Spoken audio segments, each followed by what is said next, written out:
చూసినట్లయితే తండ్రి దేవుడి యొక్క గొప్ప కార్యములు, అద్భుతములు, తాను చేసినటువంటి నడిపింపు అంతా కూడా మనకి పాత నిబంధన కూడా వ్యక్తపరుస్తూ ఉంటుంది. మరి క్రీస్తు ప్రభు ఎక్కడ కనిపిస్తున్నాడు మనకి పరిశుద్ధ గ్రంథంలో? 4 సువార్తలు కూడా యేసు ప్రభు యొక్క జీవిత చరిత్ర. ఆయన ఎక్కడ పుట్టాడు, ఎప్పుడు పుట్టాడు, ఎవరికి పుట్టాడు, ఎలా జీవించాడు, ఏమేమి కార్యాలు చేశాడు, ఏమి బోధించాడు అనేటువంటి విషయాలన్నీ కూడా ఈ త్రిత్వంలోని రెండో వ్యక్తి అయినటువంటి క్రీస్తు ప్రభు గురించి మనకి వ్యక్తపరిచారు. మరి ఆయన ఈ లోకం విడిచి వెళ్తూ భౌతికంగా తాను వాగ్దానం చేస్తున్నాడు, మీకు ఒక ఆదరణకర్తను పంపిస్తాను, పరిశుద్ధాత్మ దేవుడు మనకి పంపించి ఉన్నాడు. కానీ దాని తర్వాత యేసు ప్రభు వెళ్ళిపోయిన తర్వాత పరిశుద్ధాత్మ దేవుడి చేత ఏమేమి కార్యాలు జరిగాయి, అపోస్తుల ద్వారా పరిశుద్ధాత్మ దేవుడు ఏ కార్యాలు చేశాడు, ఏ రకంగా వారి ద్వారా బోధనలు చేశాడు, వారి ద్వారా అద్భుతాలు చేశాడు అని చెప్పేసి దాని తర్వాత లేఖలలో మన పరిశుద్ధాత్మ దేవుని యొక్క గొప్ప కార్యాలు చూస్తూ ఉంటాం. నాటి నుంచి నేటి వరకు కూడా పరిశుద్ధాత్మ దేవుని సహాయంతో మనందరం కూడా నడిపించబడుతున్నాం. సువార్త ప్రచారం జరుగుతూ ఉంది. కానీ పరిశుద్ధ గ్రంథం ద్వారా దేవుడు తనను తాను 3 వ్యక్తులుగా వ్యక్తపరచుకొని ఉన్నాడు. కానీ ఇదేదో స్వయంగా ఏదో ఒక వ్యక్తి చెప్పిందో ఎవరో చెప్పినటువంటి మాటలు కాదు. పరిశుద్ధ గ్రంథం ద్వారా మనకు వ్యక్తమవుతున్నటువంటి సత్యం తండ్రి, కుమారుడు, పరిశుద్ధ ఆత్మదేవుడు పరిశుద్ధ గ్రంథం ద్వారా అనేకమైనటువంటి క్రియల ద్వారా తమను తాము వ్యక్తపరుచుకున్నారు. కానీ దేవుడు త్రియేక దేవుడిగా ఉండాలి అని తలంచాడు. తలంచడం మాత్రమే కాదు, ఆయన త్రియేక దేవుడు అన్నటువంటి సత్యం మనందరికీ కూడా ఎరుకపరచారు. మరి దేవుడు త్రియేకమై ఉన్నాడు అని చెప్పేసి మనకి ఎప్పుడు తెలిసింది? ఆదిలోనే మనకు అర్థమైపోయిందా దేవుడు త్రియేక దేవుడే ఉన్నాడు అని చెప్పేసి? మనకు అర్థం కాదు. తండ్రి ఉన్నాడని చెప్పేసి, దేవుడు ఉన్నాడు అని చెప్పేసి అందరూ కూడా దేవుడిని ఆరాధించడం, స్తుతించడం ప్రారంభించారు. ఒకే దేవుడు అని చెప్పేసి ఒకే దేవుని యందు నమ్మకం కలిగి వాళ్ళందరూ కూడా ఆరాధిస్తున్నారు. ఆ ఒకే దేవుడు తనలో ఉన్నటువంటి రెండో వ్యక్తి అయిన యేసు ప్రభువుని రక్షణ ప్రణాళికలో సమయం వచ్చినప్పుడు ఈ లోకానికి పంపి ఉన్నాడు మానవ శరీరంతో. ఎప్పుడైతే యేసు ప్రభు లోకానికి వచ్చాడో అప్పుడు వ్యక్తపరచబడింది దేవుడిలో రెండో వ్యక్తి కూడా ఉన్నాడు. ఆయన క్రీస్తు ప్రభు.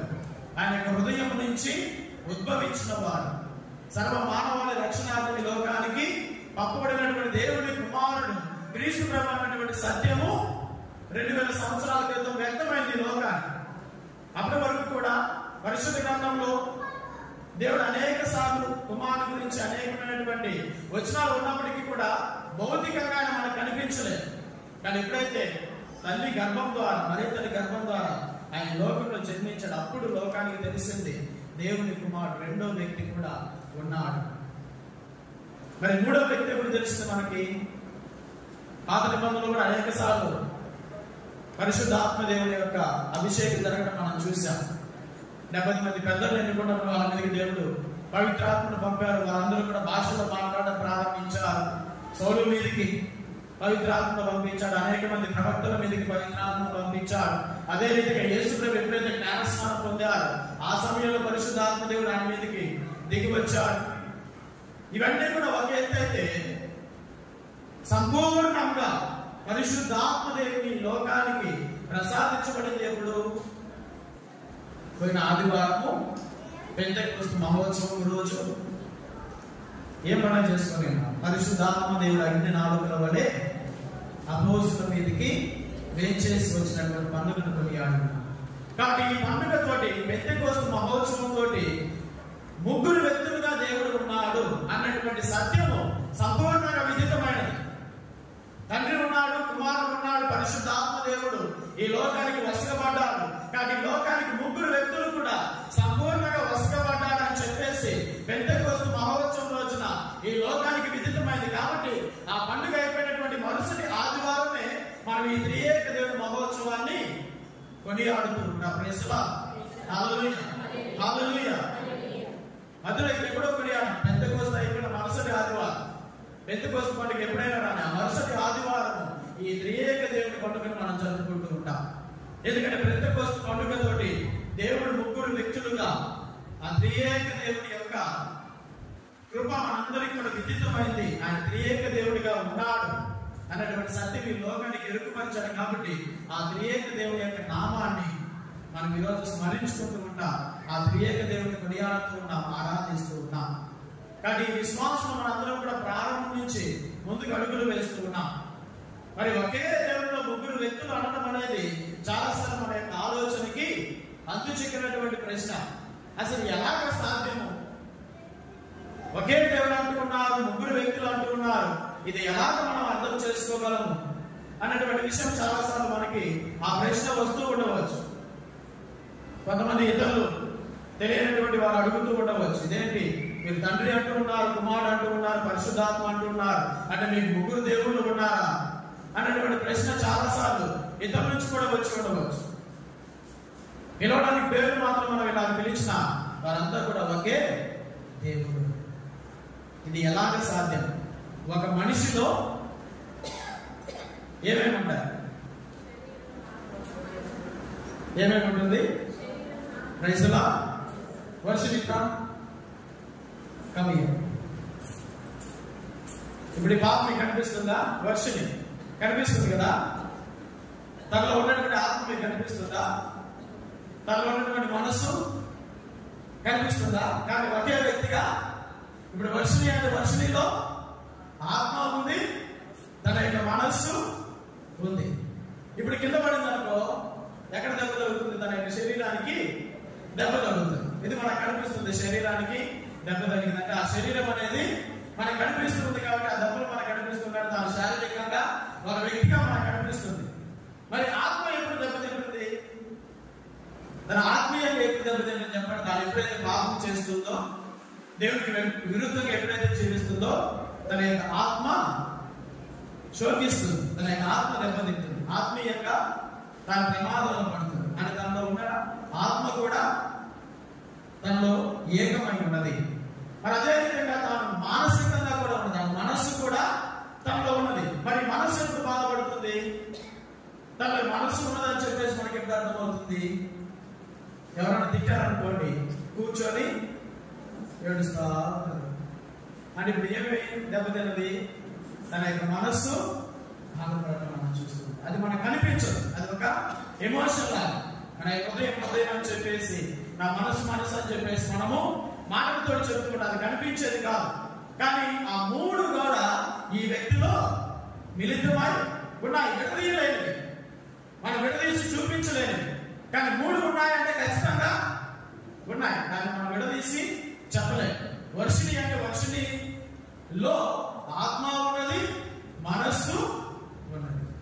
ఒకే దేవుడిలో ముగ్గురు వ్యక్తులు ఎలాగంటే ఆ ఒకే దేవుడిలోనే తండ్రి, కుమార, పరిశుద్ధాత్మ, ఇవి మూడు కూడా విడదీయలేనటువంటి, విడదీసి చెప్పలేనటువంటి, ఇవి ఎలాగ ఒకటిగానే ఉన్నాయంటే ఒక వ్యక్తిలో ఏ విధంగా అయితే తాను శారీరకంగా, మానసికంగా, ఆత్మీయంగా ఒక వ్యక్తి అయితే ఏ విధంగా ఉంటాడో అదే రీతిగా ఆ దేవాదేవుడు ఈ ముగ్గురు వ్యక్తులు కూడా తనలోనే కలిగి ఉన్నాడు. ఆయన తండ్రి అయి ఉన్నాడు, కుమారుడు అయి ఉన్నాడు, పరిశుద్ధాత్మ అయి ఉన్నాడు. కానీ తాను ముగ్గురు వ్యక్తులుగా వ్యక్తపరుస్తున్నాడు. అంటే ఒక మనిషిని మనం చూసినప్పుడు ఇది మనకు అర్థం కావాలి. మనలో ప్రతి ఒక్కరిలో కూడా ఆత్మ ఉన్నది, ప్రతి ఒక్కరిలో కూడా మనస్సు అనేది ఉన్నది. అది మనకు కొన్ని సందర్భాల్లో అర్థమవుతుంది, విదితం అవుతూ ఉంటుంది. కానీ అదే విధంగా ఈనాడు మనం చేసుకునేటువంటి త్రియేక దేవుడి మహోత్సవం కూడా ఈ రీతిగా మనం అర్థం చేసుకోవాలి. ఏ రకంగా ఒక వ్యక్తిలో ముగ్గురు, ఒకే దేవుడిలో ముగ్గురు వ్యక్తులు ఉంటారన్నటువంటి సత్యము మనం ఈ రీతిగానే అర్థం చేసుకోవాలి. ఇది ఒక గొప్ప రహస్యం, మానవ మేధస్సుకు అర్థం కానటువంటి రహస్యం. కానీ మనం ప్రతినిత్యం కూడా దేవుడిలో మిళితమై ఉన్నప్పుడు ఈ యొక్క సత్యాన్ని మనం గ్రహించగలుగుతాం. మన దివంగత నేత పిసి బాలస్వామి గారు కారణం చక్కగా రాశాడు. 4 ప్రారంభంలో ఉన్నటువంటి ఆ పల్లవిలో ఉన్నటువంటి ఆ 4 లైన్లు కూడా మనం పాడినట్లయితే అది మనకు విదితం అవుతుంది. ఎంతమంది దేవుడు ఉన్నారు? ఒకే ఒక దేవుడు ఉన్నాడు. ఒకే ఒక దేవుడు ఉన్నాడు, ఆ దేవుడిలో ఉన్నాడు.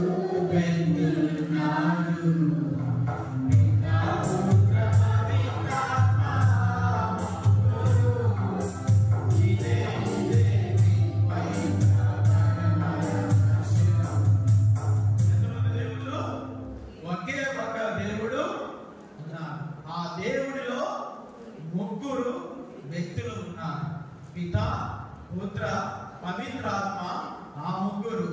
ఇదే పరమ త్రిత్వైక పరమ రహస్యం. త్రిత్వైక దేవుని యొక్క పరమ రహస్యం ఇదే. ఒకే దేవునిలో ముగ్గురు వ్యక్తులు ఉన్నారు. ఆ ముగ్గురు వ్యక్తులు కూడా ఈ లోకానికి సాక్షాత్కరించబడి ఉన్నారు. కాబట్టి ఈ రోజు పెంతెకోస్తు మహోత్సవం తర్వాత ఈ త్రియేక దేవుని మహోత్సవాన్ని మనందరం కూడా కొనియాడుతున్నాం. మన జీవితంలో ప్రతినిత్యం కూడా ఈ యొక్క త్రియేక దేవుని యొక్క నామాన్ని స్మరించుకుంటూ ఉంటాం. అది మనం కొన్నిసార్లు మనం గ్రహించవచ్చు, కొన్నిసార్లు మనము గ్రహించకపోవచ్చు. కానీ మన యొక్క విశ్వాసము, మన యొక్క కథోలిక విశ్వాసము ఈ యొక్క త్రియేక దేవుని నామంతో సంపూర్ణంగా మిళితమై ఉన్నది. ప్రారంభం నుంచి మనం చిన్న ప్రాయం నుంచి ఈ యొక్క త్రియేక దేవుని నామంలో ప్రార్థన చేయటము సంఘం నేర్పిస్తూ ఉన్నది. ఏ పని చేసినా, ఏ కార్యం చేసినా, ఏ ప్రయాణం ప్రారంభించినా, ఏ ప్రార్థన ప్రారంభించినా ప్రతినిత్యము కూడా ఈ యొక్క త్రియేక దేవుని నామంలో మనము ప్రారంభిస్తూ ఉంటాం. దివ్య బలి పూజ ప్రారంభించబడింది. దివ్య బలి పూజ ప్రారంభం ఎలా జరిగింది? ఎలాగ ప్రారంభించాం?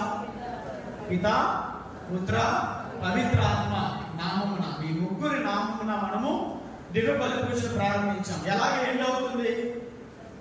ముగింపు ఎలా జరుగుతుంది? సర్వశక్తి గల సర్వేశ్వరుడు పితా, పుత్ర, పవిత్రాత్మ మేము ఆశీర్వదించును గాక అని చెప్పేసి త్రియేక దేవుని నామములోనే దివ్య బలి పూజ ముగించడం జరుగుతుంది. ఇప్పుడు ఏదైనా ప్రయాణం చేస్తున్నావు, ప్రయాణానికి బయలుదేరుతున్నావు, ఇంట్లో నుంచి బయటకు వచ్చినప్పుడు ఏం చేస్తావు? గబగబా వెళ్ళి ఆ దేవుని ఫోటో ముందు నిలబడి ప్రార్థన చేస్తావా? ఎలా ప్రార్థన చేస్తావు? వెంటనే నిలబడి పితా, పుత్ర, పవిత్ర నామమున అని చెప్పేసి శిలువ గుర్తు వేసుకొని చెప్పాల్సినటువంటి ప్రార్థనని చేసుకుంటాం. మళ్ళీ చివరిలో శిలువ గుర్తు వేసుకుంటాం. మళ్ళీ ఏదైనా పనికి వెళ్తున్నాం, లేదా ఆమెకి పొలంలోకి వెళ్ళా పని ప్రారంభించే ముందు వెంటనే పితా, పుత్ర అని చెప్పేసి శిలువ గుర్తు వేసుకుంటాం. ఇంట్లో చేరి మోకరించా, ప్రార్థన ప్రారంభించా. ఎలా ప్రారంభిస్తావు? మళ్ళా వెంటనే పితా, పుత్ర, పవిత్రాత్మ నామమున శిలువ గుర్తు వేసి ప్రార్థన ప్రారంభిస్తాం. భోజనం చేయాలి, భోజనం పల్లెల్లో వేసుకున్నాం. భోజనం చేసే ముందు మళ్ళా పితా, పుత్ర, పవిత్రాత్మ నామమునని ఆహారాన్ని ఆశీర్వదించుకొని భోజనం చేయడం ప్రారంభిస్తాం.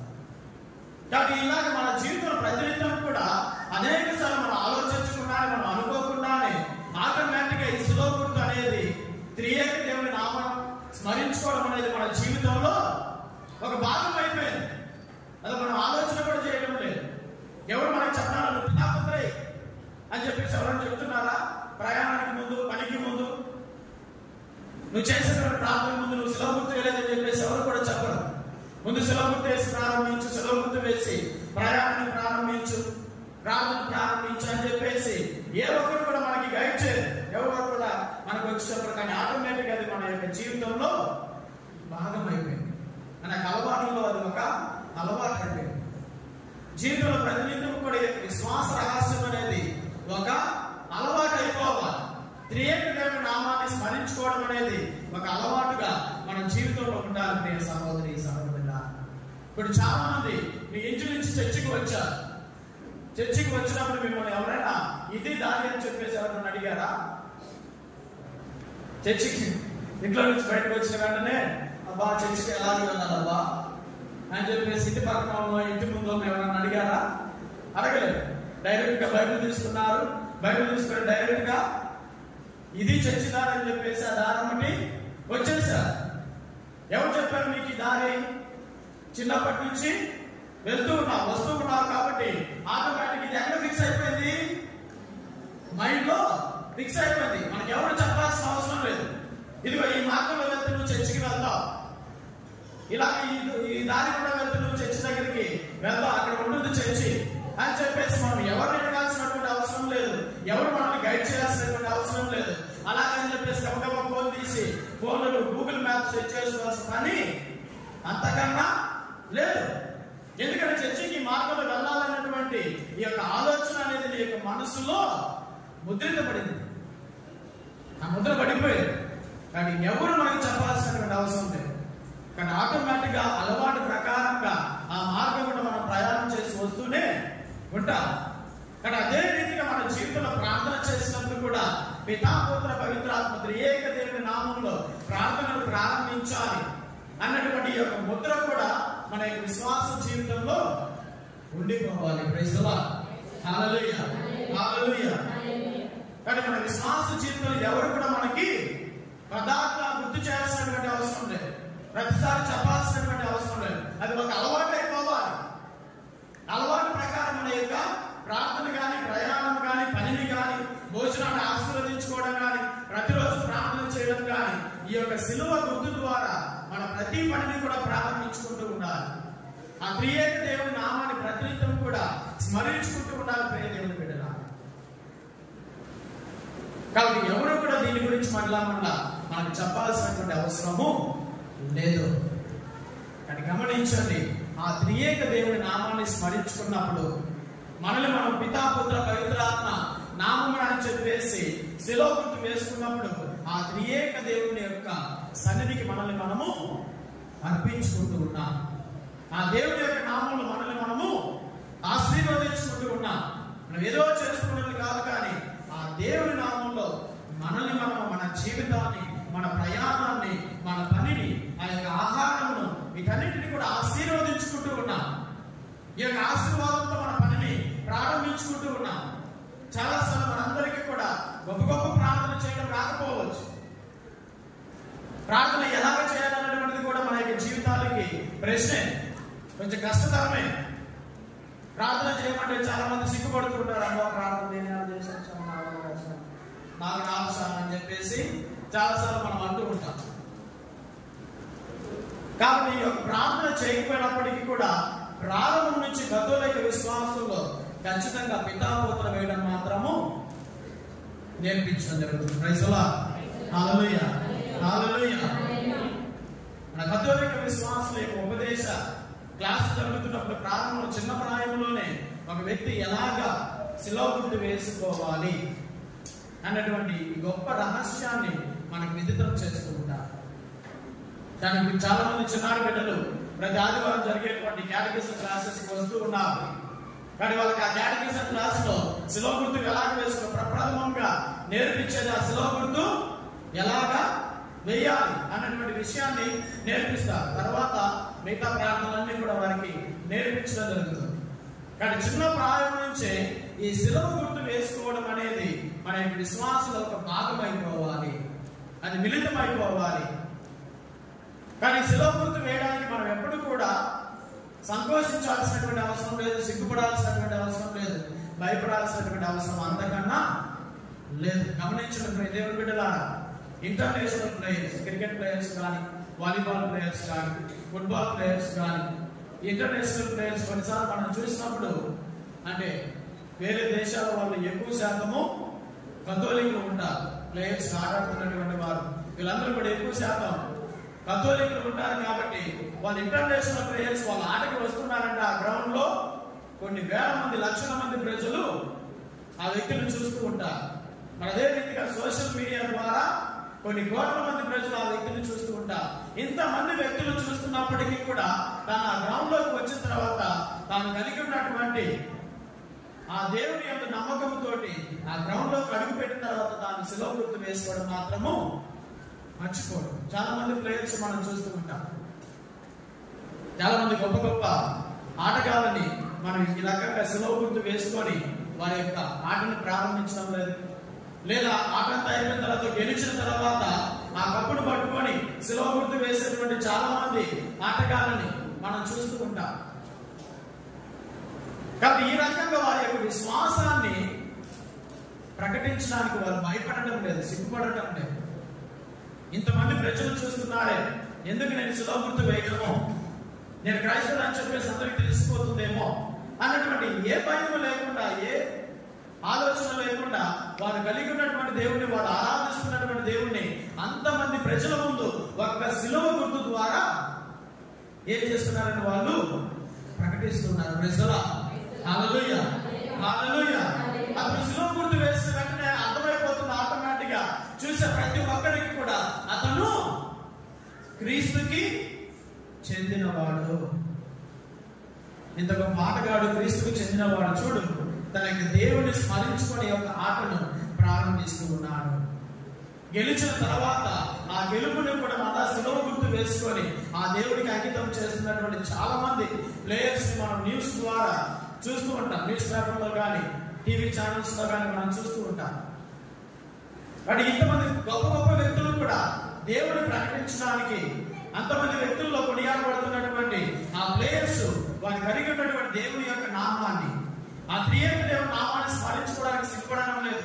కానీ చాలా సార్లు మనము మాత్రం ఆ త్రియేక దేవుని నామాన్ని స్మరించుకోవడానికి సిగ్గుపడుతూ ఉంటాం, భయపడుతూ ఉంటాం, సంకోచిస్తూ ఉంటాం. బస్సులో కూర్చున్న తర్వాత శిలువ గుర్తు వేస్తే ఎక్కడ అందరూ నన్ను చూస్తారేమో, వీళ్ళందరూ చూస్తున్నప్పుడు నేను ఎందుకులే శిలువ గుర్తు వేయడా, వీళ్ళందరూ కూడా నేను క్రైస్తవుడనని తెలిసిపోతుందేమో అని చెప్పేసి నలుగురు మనం చూస్తున్నప్పుడు దాన్ని చూసి భయపడుతూ శిలువ గుర్తు వేసుకోవడానికి సంకోచిస్తూ ఉంటాం. ఎక్కడికి పనికి వెళ్ళినప్పుడు మిగతా అన్ని రకాల వాళ్ళు ఉంటారు కాబట్టి వాళ్ళ మధ్య మళ్ళీ శిలువ గుర్తు వేసుకోవడానికి సంకోచిస్తూ ఉంటాం. వీళ్ళందరూ వేరు వేరు వారు కదా, వీళ్ళందరూ ముందు నేను శిలువ గుర్తు వేసుకోవడం ఎందుకులే అని చెప్పేసి వాళ్ళని అనుకుంటారేమో, మళ్ళీ ఎవరైనా హేళన చేస్తారేమో, ఏదైనా మాట్లాడతారేమో అని చెప్పేసి వాళ్ళని చూసి కొన్నిసార్లు మనం చంపుతూ ఉంటాం. ఆ యొక్క సువార్తను ప్రియుని గురించి ప్రకటించడము మానివేస్తూ ఉంటాం. కానీ గమనించండి ప్రియ క్రైస్తవ సంఘమా, ఎప్పుడైతే నువ్వు శిలువ గుర్తు వేస్తూ ఉన్నావు, నలుగురిలో కావచ్చు, 10 మందిలో కావచ్చు, 100 మందిలో కావచ్చు, 1000 మందిలో కావచ్చు, 1,00,000 మందిలో కావచ్చు, ఎప్పుడైతే ఆ శిలువ గుర్తు ద్వారా నిన్ను నీవు ఆశీర్వదించుకుంటున్నావు, ఆ త్రియేక దేవుని యొక్క కృప నీ మీదకి వస్తుంది. అంతేకాదు ఈ త్రియేక దేవుని యొక్క నామాన్ని, ఆ త్రియేక దేవుని నువ్వు అక్కడ చేరుకున్నటువంటి 1,00,000 మందికి ప్రకటిస్తూ ఉన్నావు. వారందరి మధ్య కూడా ఆ త్రియేక దేవుని నువ్వు స్మరింప చేస్తూ ఉన్నావు. ఎప్పుడైతే నువ్వు శిలువ గుర్తు వేసుకోవడం వాళ్ళు గమనిస్తూ ఉన్నారు, నిన్ను చూస్తూ ఉన్నారు, వీళ్ళు క్రీస్తు ప్రభునికి ప్రార్థన చేస్తూ ఉన్నాడు, ఆ దేవుని స్మరించుకుంటూ ఉన్నాడు, ఆ త్రియేక దేవుణ్ణి స్మరించుకుంటూ ఉన్నారని చెప్పేసి వాళ్ళందరి ఎదుట కూడా నువ్వు ఒక గొప్ప సాక్షిగా నిలబడతా. కానీ క్రీస్తుకి సాక్షిగా నిలబడడం అంటే ఏదో గొప్ప గొప్ప కార్యాలు చేయాలి, గొప్ప గొప్ప బోధనలు చేయాలి, గొప్ప గొప్ప సేవలు చేయాలి అన్నటువంటి ఆలోచన చాలాసార్లు మనలో ఉంటుంది. కానీ నువ్వు ఏదైనా గొప్ప గొప్ప కార్యాలు, పనులు, సేవలు చేయాల్సినటువంటి అవసరం లేదు. కానీ నువ్వు వేసినటువంటి ఆ చిన్న శిలువ గుర్తు ద్వారా కూడా ఆ ప్రభుని నువ్వు ప్రకటించగలవు, ఆ ప్రభునికి సాక్షిగా నిలబడగలవు. ప్రైజ్ ది లార్డ్, హల్లెలూయా, హల్లెలూయా.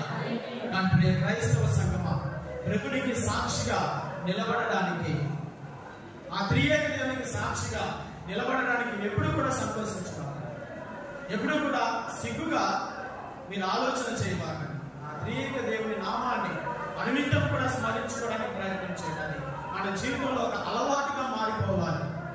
దేవాలయానికి రావడం మార్గము మన జీవితంలో ఏదైనా రీతిగా అయితే ఒక అలవాటు అయిపోయిందో, ఆ మార్గం గురించి మనకు ఆల్రెడీ మైండ్ లో ఒక ముద్ర పడిపోయిందో, అదే రీతిగా శిలువ గుర్తు వేయటం అనేది మన యొక్క జీవితంలో ఒక ముద్రగా పడిపోవాలి. ఏ పనిని ప్రారంభిస్తూ ఉన్నా, ఏ ప్రయాణాన్ని ప్రారంభిస్తున్నా, ప్రతిదీ కూడా నా జీవితంలో త్రియేక దేవుని నామంలో ప్రారంభం కావాలి. త్రియేక దేవుని నామంలో ఈ యొక్క ప్రతి కార్యం కూడా నేను ప్రారంభించాలి అన్నటువంటి ఆలోచన మధ్యలో ఉండిపోవాలి. అది ఎవరెవరు మనం చెప్పాల్సిన, గైడ్ చేయాల్సినటువంటి అవసరం లేనటువంటి విశ్వాసంలో మనం వెతకాలి ప్రియ క్రైస్తవ సంఘమా. కానీ ఆ త్రియేక దేవుని యొక్క నామాన్ని ఈరోజు మనందరం కూడా స్మరించుకుంటూ ఉన్నాం. తండ్రి, కుమార, పరిశుద్ధాత్మ దేవుడు, ఆ ఏకైక దేవుడు ప్రతినిత్యం కూడా మనం దీవించి ఆశీర్వదించాలని, తన యొక్క కృప బలముతో మన నిత్యం కూడా తన యొక్క రెక్కల మాటన భద్రపరచుకోవాలి అని ఆ త్రియేక దేవుని ప్రార్థన చేసుకుంటూ ఈ దివ్య బలి పూజలో ప్రార్థన చేసుకుందాం.